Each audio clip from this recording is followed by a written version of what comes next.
been touring our neighboring countries, trying to strengthen relations, as you put it. You were recently in South Africa, and just immediately when you'd just gone to South Africa, an incident happened. We had issues that a Malawian national by the name Prophet Shepherd Bushiri had fled the country amid speculation that he was, not just speculation, but he'd been taken to court, he'd been arrested. There were a lot of issues surrounding him. Now, I want to get it from you. What is the stand of the Malawi government? You go to strengthen bilateral relations, and then immediately something crops up that would actually disturb what you had gone to discuss. Well, quite unfortunate that the incident you've referred to coincided with the president's visit. But maybe I think it would help the nation to have a little bit of background. You see, when we embarked on a journey to visit or to pay courtesy calls to our neighboring countries, South Africa was amongst the first 5 countries that we had decided to visit. And we did get in touch with these countries. They responded to us. Now, South Africa, when they responded, they did indicate that the time that we had proposed was not convenient to them. And therefore, they decided on different dates, which were the dates that the president actually visited. Now, when you talk about the issue of Prophet Bushiri, it has been ongoing for a long time, and we all know about that. And it so happened that the very week the president was to leave for South Africa is the week that Prophet Bushiri left South Africa for Malawi. That was sheer coincidence, and there was no pre-arrangement or anything of that nature. Now that put us in a fix, sort of, because the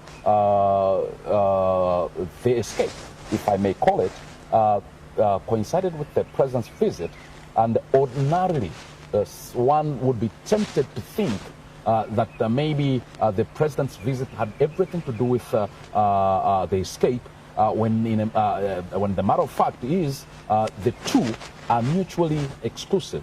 They are independent of each other. There was no correlation, there was no premeditation, there was no pre-planning whatsoever. So the president's visit in South Africa focused on strengthening the relationship between South Africa and Malawi. And when this thing happened, you see, there were subsequent events that took place. There were happenings following that event. But we must not lose the primary focus, which is bettering the relations between South Africa and Malawi.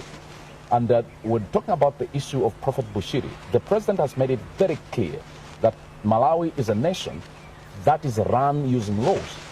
And it is his firm belief that the judicial processes will take their course, and ultimately a way out will be reached. So we are, as at now, allowing the rule of law to take its course, and this is one of our pillars. And we believe that the judiciary in Malawi, which is independent, is going to make sound decisions based on law and all that. Now, now that you mentioned that the aim of the trip was to strengthen relations, but if you follow closely the reports that are on the South African media, they really show something literally different. It's like they're fueling this whole issue. What's your stand on that, and how do you clear yourself internationally on what is going on? Look here, I think there's a lot that has been written on social media, mainstream media, both print and electronic, but we are government, and in South Africa there is a government, and the government has issued a statement which clearly indicates that the president did not take part in whatever happened in as far as the Bushiri's movement from South Africa to Malawi is concerned. And we have also given a statement in that regard. So I think we should not be moved by what social media is saying or what the mainstream media is saying. We must depend heavily on what the two governments are saying, because truth be told, South African government has got intelligence, Malawi government has got intelligence, and when we make statements based on intelligence, not speculation. Now, it was also said, I'd like to get it clear here on record, it was speculated that your visit there was calculated, that you had gone prior to the president's visit because you wanted to meet Prophet Bushiri and facilitate his coming back home because he's being persecuted, so to say. How do you respond to that? Look here, talking about my going to South Africa in advance, it's not a unique feature. All the countries that we've visited, South Africa, I said, is the 5th country. I have gone in advance, and I will always go I will go ahead of the president, because when I go there, I must make sure that the ground is prepared for the president to come and meet his counterpart and stuff like that. I'm talking about meeting Bushiri. It is speculation. And this speculation is coming from the fact that I had pictures taken with Kelvin Slugwe, who once worked with Prophet Bushiri, but ceased or stopped working with Prophet Bushiri in 2016.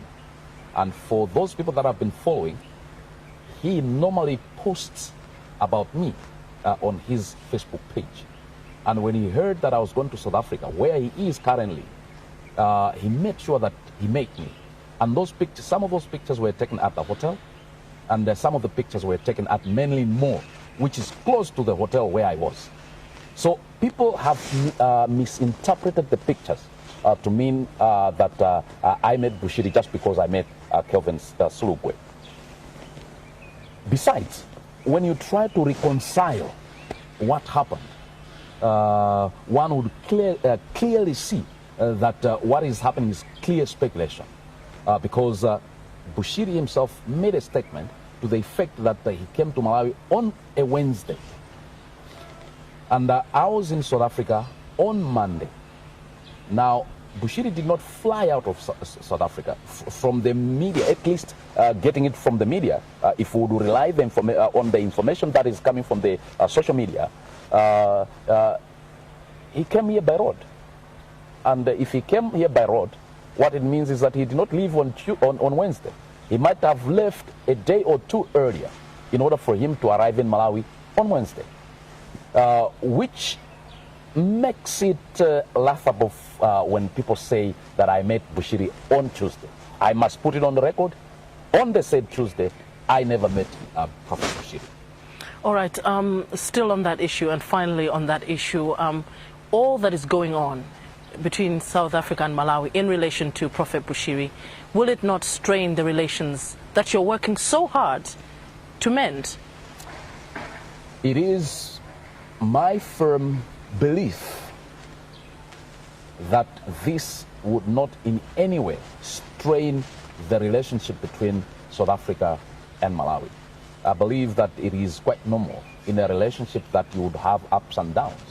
But that doesn't mean that a relationship would be strained simply because there is a hiccup or there is a down, if I would call it.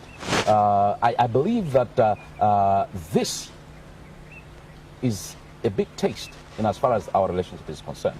But we are working tooth and nail. We are working our level-based to make sure that the relationship doesn't get strained. That is why we said, on this side, we will allow judicial processes to take their course because we believe in the rule of law. So we believe that the judiciary will independently work on these matters based on the laws that are governing this country. You're watching NBC Exclusive. Our guest this week is the Foreign Affairs Minister, Eisenhower Gaga.